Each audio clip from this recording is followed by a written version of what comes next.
Welcome back to the Green Machine, the nature aquarium specialist. This video documents professional aquascaper and founder of the Green Machine, James Findley, creating an aquascape in their UK nature aquarium showroom. As you can see, the results of this aquascape were simply stunning, and the piece has become a central work in the Green Machine showroom and store. James used a 120 by 30 by 20 centimetre aquarium.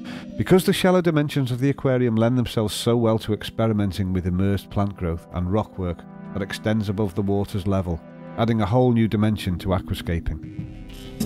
James finds shallow tanks a pleasure to work with because they are fun to create, easy to maintain, and the unusual dimensions allow for a high degree of originality within the layout.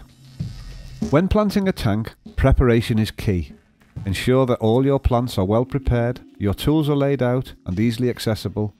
This will allow you to derive maximum enjoyment from creating your layout. The first step is to add the substrate additives. Most of these are added before the substrate, but some can be added afterwards, on top of it. Substrate additives are not essential for a planted tank, but they do create the optimum conditions for beneficial bacterial growth and help to prevent anaerobic conditions in the aquarium, which in turn helps to increase the effects of filtration and create a natural, healthy atmosphere for the plants and fish to thrive. Because this aquarium is to be a showpiece, James wants it to be perfect and easy to maintain, which is why he is using the full range of substrate additives. Nature aquariums are, after all, a result of the exploration into and the desire to create a natural environment for fish. In order to do this, it is vital to have healthy plants within the aquarium, as these provide the oxygen needed by the fish.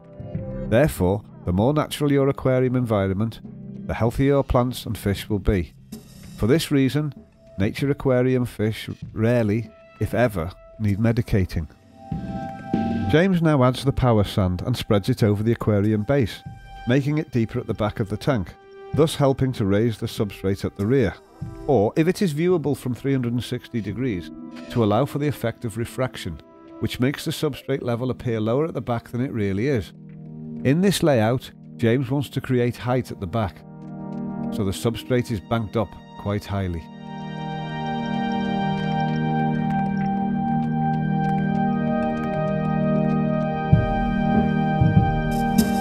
Some more substrate additives are now placed on top of the power sand. For more details on the effects of each particular additive, please visit our website or visit us in store for a personal consultation. James used 2 solar wands for this aquarium, suspended from a custom-built TGM light stand. This allows the lights to be suspended easily and minimally without detracting from the beauty of the layout. These lights are exceptional, using high-quality fluorescent bulbs which are perfect for shallow tanks and very economical to run. Later in the video, when the layout has grown in properly, the quality of these lights can be seen by the resulting healthy plant growth.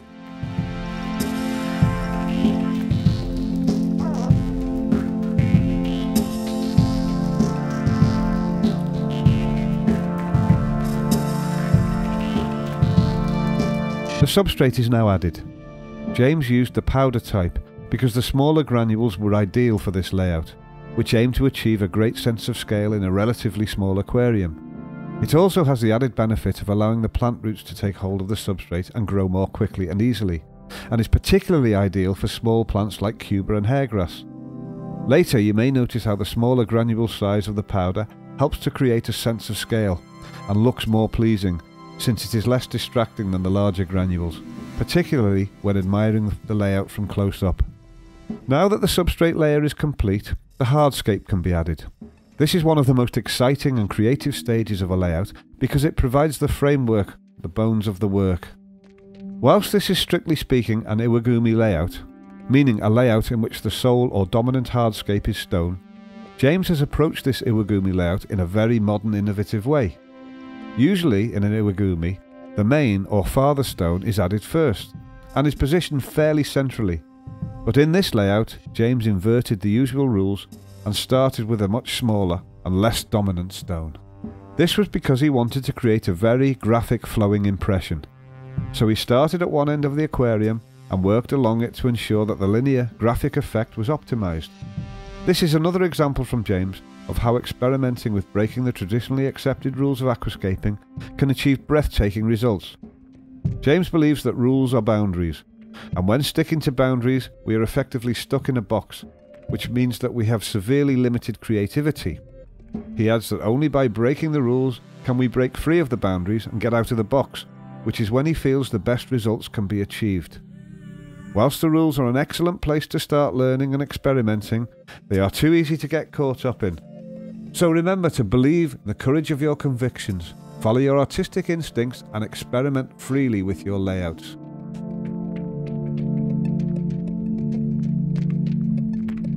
Here you can see the main stone or father stone being placed in the aquarium. The position and angle of this stone is highly significant in that it has a huge impact on the overall feel and flow of the layout, so it is worth taking some time over.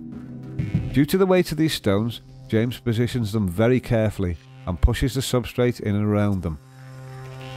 James used TGM fossilized wood, which he chose for this layout because of its individual texture, linear form and interesting appearance. The stone looks very like wood because of its origin, but has the weight and qualities of stone, making it an incredibly interesting ancient material to work with. This stone is very possibly a plant from the time of the dinosaurs, and as such it adds an almost mystical, wild quality to the layout. Some more substrate is now poured around the stone to provide further support and bed it into the substrate. When creating a layout construction, it is essential to ensure that the hardscape is secure and stable, so that it does not fall apart. This is another example of how many skills are involved in creating an innovative, experimental aquascape. The substrate is smoothed over with a paintbrush before more is added.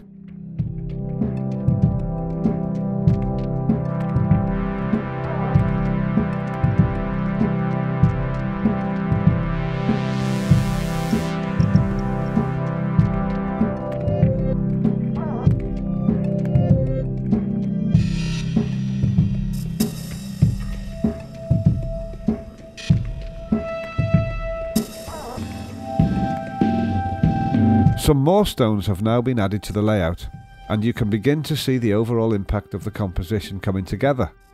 The very graphic linear construction is complemented by the lines and texture of the TGM fossilized wood, and leads the eye beautifully along the line of the stones. The stones are arranged in such a way as to support the substrate, which is banked up behind it. You can clearly see the dominance of the master stone in this layout, and the way in which it impacts on the overall impression. The stones are now settled into the substrate by pushing them gently in and smoothing with a paintbrush. It is always advisable, if you have the time, particularly if it's your first aquascape, to lay out the hardscape and leave it for a day or two, so that you can come back to it with a fresh mind before you start planting. James is a professional, so does not have this luxury, but as you practice you will become more able to create layouts in an impromptu fashion. But if you are creating a personal aquascape, then it is often best to take that approach. Some final stones are added to the layout to give a sense of natural complexity and detail. Because the stones in this layout are unusually big for an aquarium of its size, it was particularly important to place them precisely, as there was little room for error. Notice how the master stone is protruding significantly from the top of the aquarium, adding that extra dimension to the layout, and drawing the eye all the way along it. When this is planted, it will be even more noticeable, albeit in a softer way.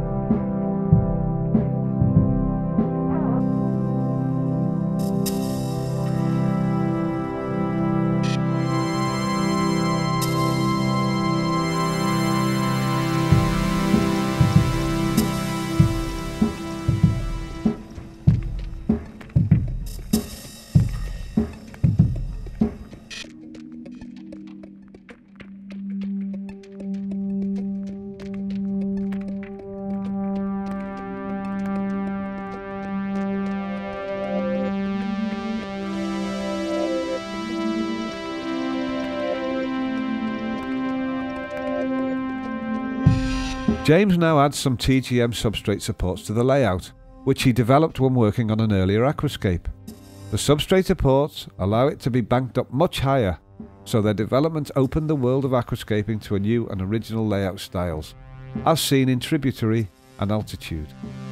The TGM substrate supports are simply cut to size and inserted into the substrate in the areas where it looks precarious. Before James developed these techniques, substrate could easily succumb to the forces of gravity when it was banked up, and simply roll back down, destroying the layout. This is a vital stage of the layout and will ensure that it is stable and secure. For more information on substrate supports, visit our website or watch our videos online. You may once again notice the fascinating form and texture of the stones. Fossilized wood is wood, or other plant material that has been preserved as a fossil over the passage of time. So the original structure of the wood is maintained, which is why the stone is so interesting. It is due to this form and texture that TGM fossilized wood is able to create such fascinating and captivating aquascapes. James spent years searching for this stone due to its unusual qualities, and it is currently his personal favourite, which is why he also used it in Arizona, one of the Green Machine's huge nature aquarium displays in store. Be careful, because there are imitations of this stone on the market, which are often not even suitable for planted tanks.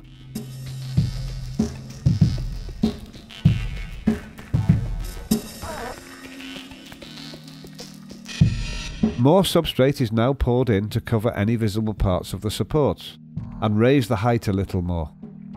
You may now notice how the hardscape forms the bones of the layout.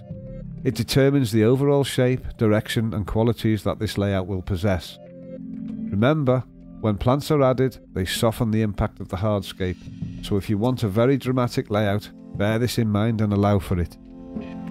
You can see how highly the substrate is banked up at the back of the aquarium, to just a few centimetres below the top of the tank.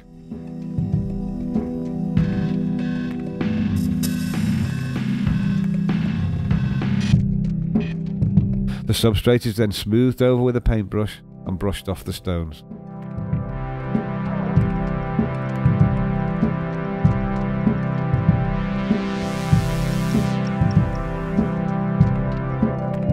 Now the aquarium is filled with water.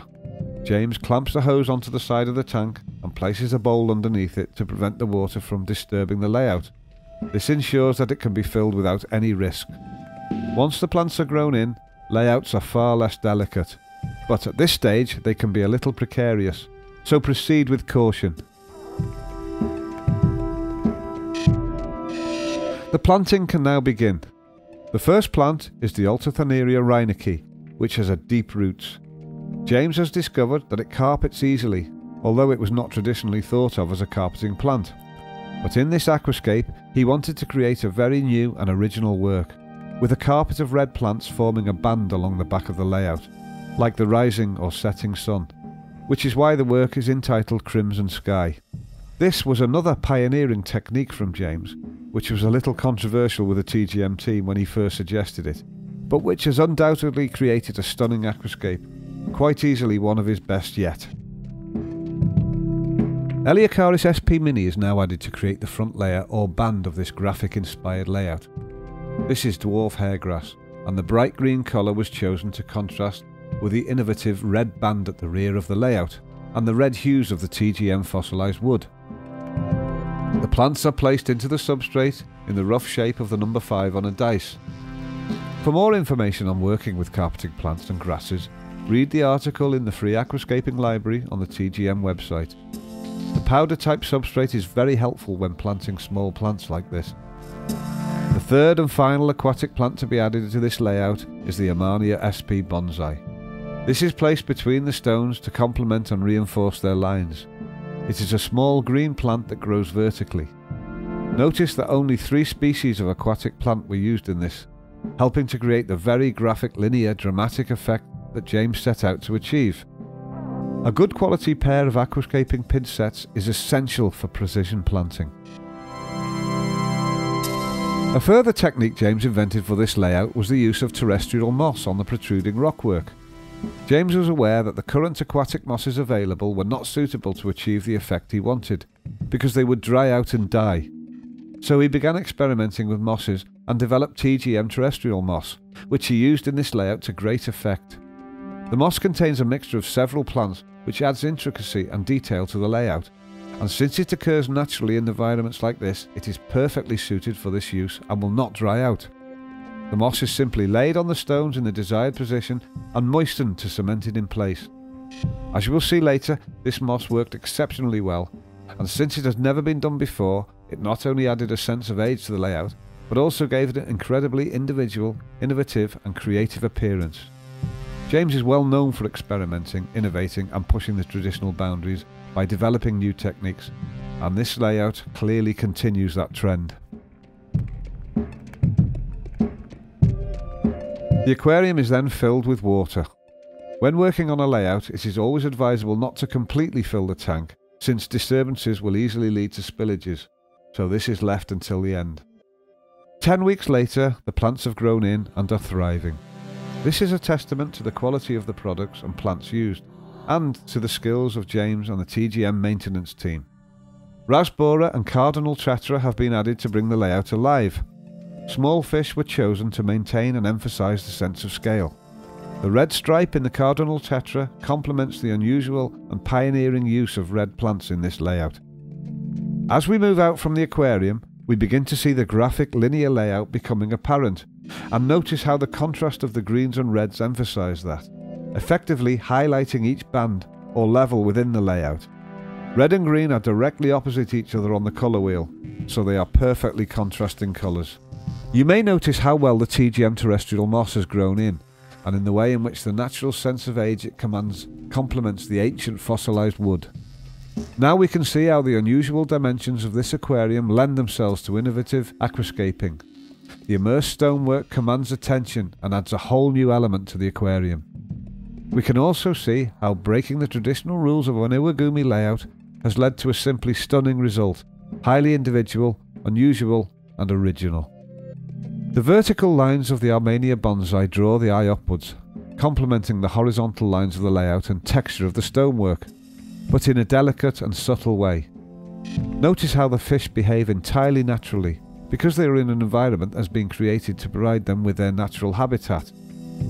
Here you can see the exciting and beautiful texture of the fossilised wood, and the way in which the red hues in it complement and enhance the bright green hairgrass in the foreground.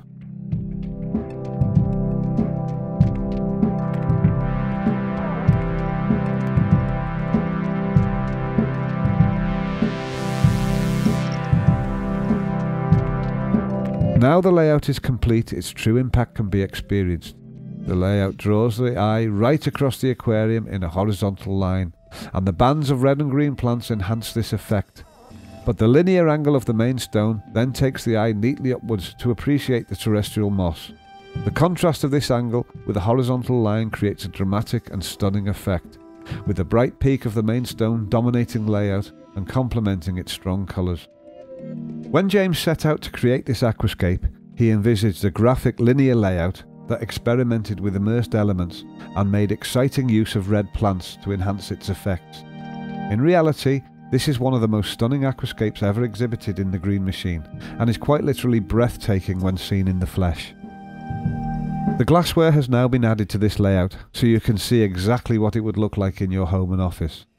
As you can see, the glassware is hardly noticeable, and for that reason, it is well worth investing in some good quality pieces to ensure that your aquascapes can be enjoyed entirely without distractions from ugly plastic components.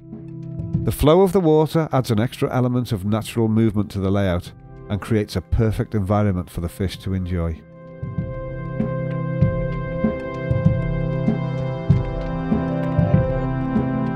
From this lower angle, the dramatic impact of the layout can be truly admired, and the intricacy of light and dark areas created by the stonework can be seen. This is effectively an extremely simple layout with graphic lines and only 3 aquatic plants, but the results are stunning.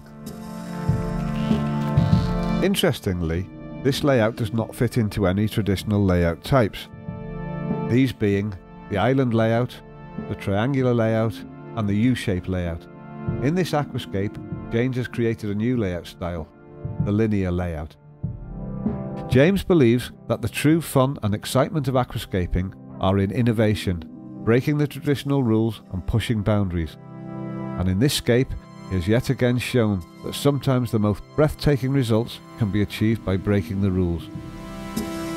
For more videos, articles, tips, tricks and inspiration, and for all your aquascaping needs, visit the Green Machine's website or call into the Nature Aquarium showroom.